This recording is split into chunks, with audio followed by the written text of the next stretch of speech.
Hello, my name is David, and my partner Shavain, Aryan, and Malak will be talking about the dreadnought and the battleships used in World War One. So Germany decided to expand its navy in 1898, primarily due to its desire to grow its empire and expand it all across the world. They also did that because they had a rival, navy-wise, and that was Britain, who also had a very powerful navy. They had a desire for more powerful battleships that was due to their effectiveness.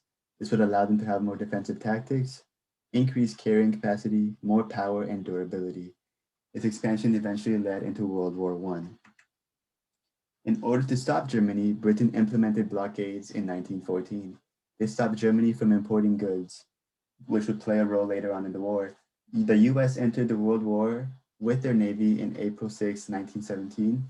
The US entered in with a division called the United States Battleship Division 9 that consisted of 5 dreadnoughts, as well as battle cruisers, semi-dreadnoughts, destroyers, and submarines.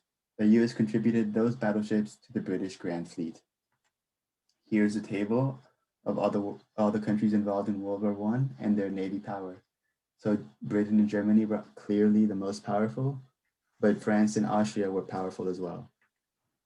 In this graph and table, you can see the race between Germany and Britain to build the most dreadnoughts, and this table lasted from 1906 to 1914, and the graph shows the number of dreadnoughts built each year. So the dreadnought was a British battleship launched in 1906 that established the pattern of the turbine-powered all-big gun warship, a type that dominated the world during World War I. It displayed 18,000 tons and it carried a crew of about 800 members.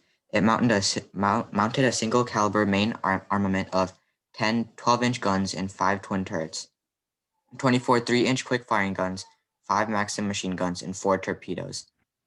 As you can see, there was many weapons built on the dreadnoughts, and it instilled fear in many of the people who faced them. As for the impact of the dreadnoughts, they had a little impact, and an example of this would be Britain's HMS Dreadnought battleship. In 1906, the HMS Dreadnought immediately made all preceding battleships obsolete. However, by the time of World War I, the dreadnought became obsolete itself. Because it was outclassified by super dreadnoughts, these carried larger guns, faster engines, and more armor. In March 1915, the HMS Dreadnought's only notable engagement was the sinking of a German U boat, and by 1919, the battleship was placed in reserve. The reasoning for their little impact was that fact that they served more as a psychological threat than a practical one. Psychologically, they were good at instilling fear and uncertainty in their opponents. However, as for their practicality and usefulness, they were limited compared to the other terms of naval warfare. The dreadnought battleships were developed with a 12-inch gun with a faster rate of fire.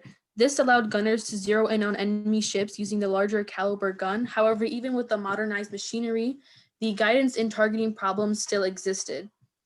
And furthermore, the development of underwater mines and torpedoes meant that defeating a battleship no longer required another battleship, which meant that smaller, cheaper navies were suddenly much more dangerous and more of a threat.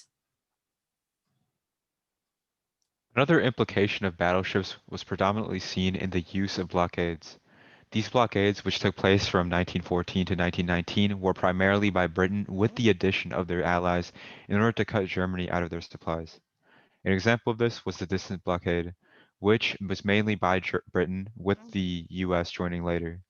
They ended up cutting the entrance to the English Channel and North Sea with the use of Britain's dreadnoughts and the US's naval fleets, which provided to be detrimental to Germany as they were denied crucial supplies such as weapons and food needed in order to sustain their military.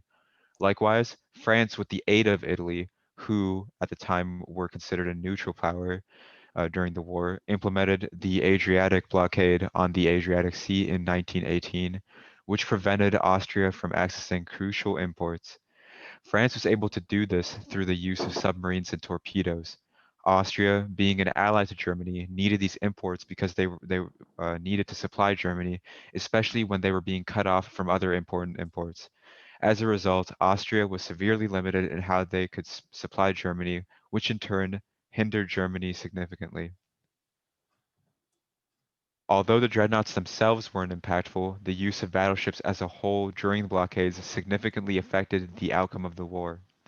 These two statistics, one showcasing that 763,000 soldiers in Germany ended up starving to death, and another one that indicates that imports were a measly 53% of what they were prior to 1914, can both be attributed to Britain and the Allies' use of blockades. This is significant as they illustrate the long-term negative impacts on Germany that the battleships caused.